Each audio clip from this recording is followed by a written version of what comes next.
刚刚基本的投影片做法已经差不多 OK 了，只是看起来比较单调而已。别忘记了我这边再次提醒一下刚才有些人没有注意到的就是，我们不是在投影我们检视的投影片母片，我们刚才不是去修改版型吗？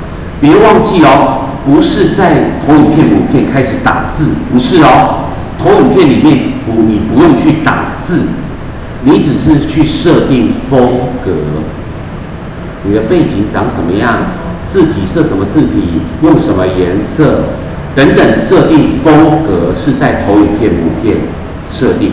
但是，一旦设定好了，请别忘记切到投影片母片的这一个标签，然后关闭母片检视，你一定要关闭。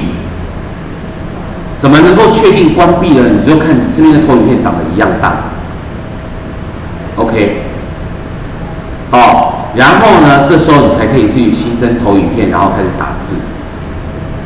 当然可以从第一页开始改字，因为我再次强调，投影片母片是设大家共同长得一样的东西，你就在投影片母片里面设定。可是接下来每一页的文字都不一样了，那你就要跳出投影片母片，也就是刚才把那个投影片母片关闭起来，开始去编辑。好，那刚刚我再次重复一下，投影片母片，这个投影片，假设我已经做4张，假设是已经我要了，那我们刚才是在右下角这个地方，投影片放映，我们可以看。好，等到你滑鼠去点一下，它就会跳第2张，再点一下会跳第3张，再点一下跳第4张。可是呢，这样子看起来都好单调。我想要设定一些动画，怎么设呢？比如说我举个例子，飞机。我就点一下飞机，点了让这个飞机周围有8个点出来，可以吗？然后呢，切到动画，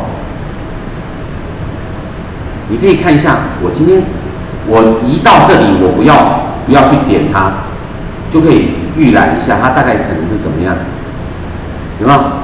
漂浮进入，分割，看你想要哪一种。如果你 OK 了。假设你要设这样飞入，好，我们来看一下，我们直接观看这一页就好，点第3页，然后放映，一定要放映才能够看到最好的结果。好，这时候你可以点一下，它就飞进来，可以吗？好，但是呢，你这样子飞机，我直接从底下往上飞是不太合理的。飞机它又不是直升机，不能直接垂直飞上来，大家会看得不合理。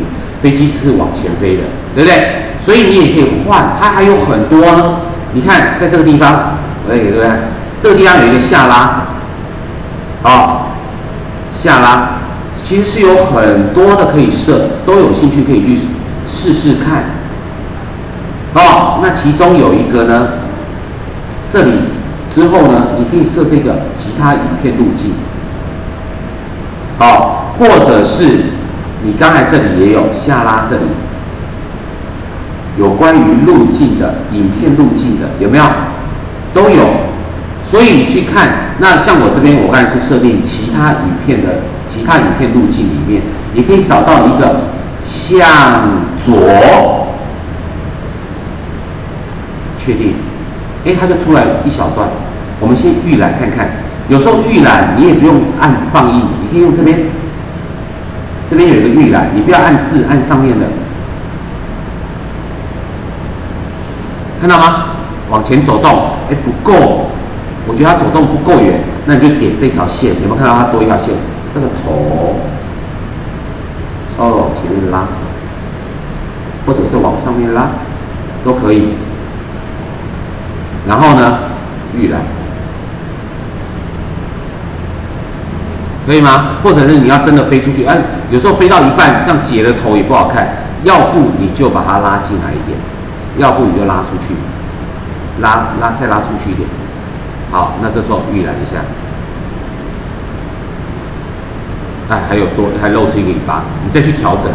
然后像这个呢，SPA 也可以啊，你可以在做什么？比如说，它还有很多的，你自己可以尝试。